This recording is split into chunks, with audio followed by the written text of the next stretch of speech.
Mecánico de Maserati explica las diferencias entre la Fórmula 1 y la Fórmula E. The difference between Formula One and Formula E is Formula One's very data driven. The cars are giving millions of data points per second, right?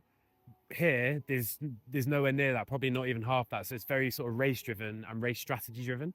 And as we were kind of talking about earlier, with the slipstreams, with the power boost, with like maintenance of tires, they're all the real sort of key factors that you have to take into account to give that competitive advantage over the other teams.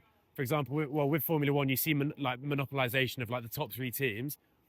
They have the biggest budgets. Do you know what I mean? They have the most data, etc. And that's what's making the car go. Obviously, the engine manufacturers are massive in that as well. But here it's like you can have a different winner each race. It's who strategically comes to that race the best. Obviously, the drivers have to execute as well. But it's about controlling all of the little controllables that you can, like the battery temperature, brake temperature is another one. So the brakes will go up to a maximum of 1,000 degrees Celsius. So like pretty hot, right?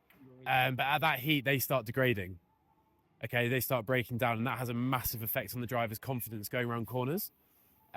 So they want to basically be keeping the brakes between about 200 degrees Celsius at a low point and 500 probably being optimum. But 1,000, when it starts degrading, it starts becoming unpredictable for drivers around corners.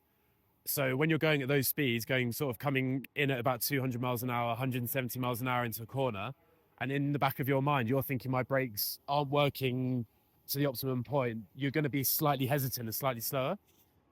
So again, like having your brakes as efficient as possible through the race, like that's another thing that the engineers that comes into the race strategy massively loads as well.